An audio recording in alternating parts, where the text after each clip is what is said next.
পাকা তালের রসে ফুলকো পোয়া পিঠা এমন একটা ফুলকো পোয়া পিঠা আপনিও বানাতে পারবেন যদি গোলাটা ঠিক থাকে। অনেক সময় তালের পিঠা ফুলতে চান না, আজকের এই গোলাটা ঠিক রেখে একবার পিঠা বানিয়ে দেখতে পারেন। পিঠাগুলো শুধু খেতে মজা হয়নি, সফট আর নরম তুলতুলে হয়েছে। পিঠার জন্য আমরা গোলা রেডি করে নিচ্ছি। প্রথমে 1 কাপ শুকনো চালের গুঁড়ো নিয়েছি, তার মধ্যে 1 কাপ আটা দিয়েছি, স্বাদ মতো লবণ দিয়ে দিলাম।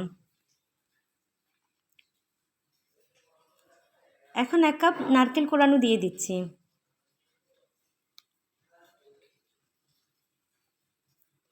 1 কাপ চিনি দিয়ে দিলাম, আর সাথে 1 কাপ তালের পিউরি মানে তালের রস। আপনি সবগুলো উপকরণ একসাথে কাপ দিয়ে মেপে নেবেন। এখন এগুলোকে হাত দিয়ে ভালো করে মথে নিতে হবে।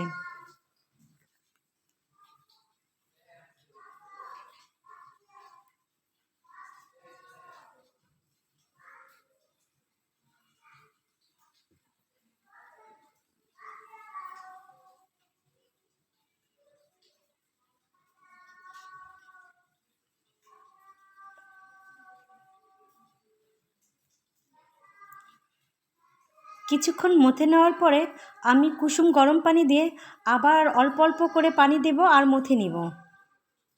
তবে প্রথমে অবশ্যই তালের পিউরিটা ভালো করে মিশিয়ে তারপরে পানি দিতে হবে, আর পানিটা কুসুম গরম হতে হবে।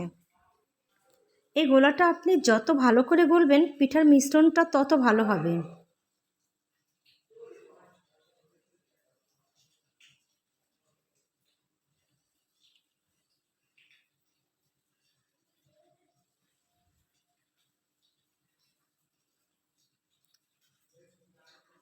আমি 10 মিনিটের মতো গোলাটা রেস্টে দিয়ে দিব।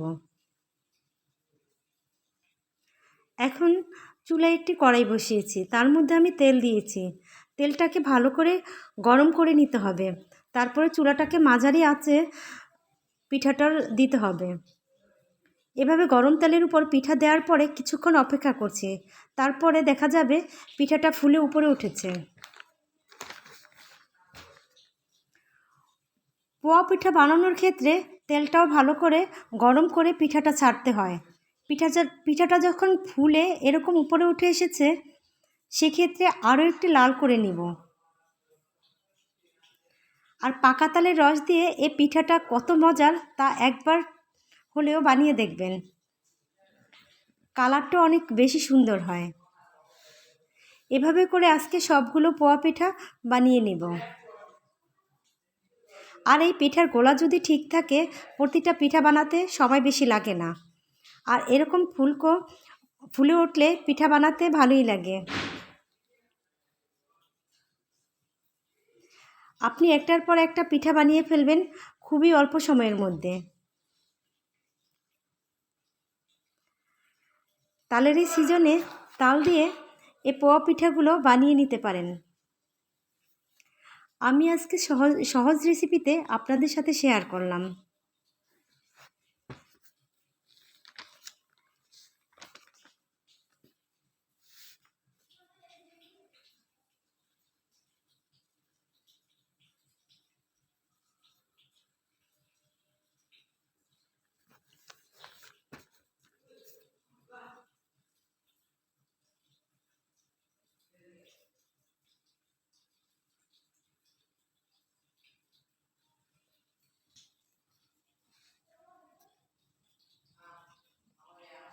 যারা এতক্ষণ সাথে ছিলেন সবাইকে অনেক বেশি ধন্যবাদ জানাচ্ছি। প্রতিনিয়ত নতুন রেসিপি পেতে পেজ ফলো করে রাখবেন।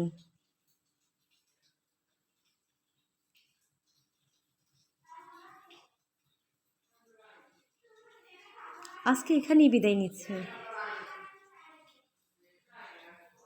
আল্লাহ হাফিজ।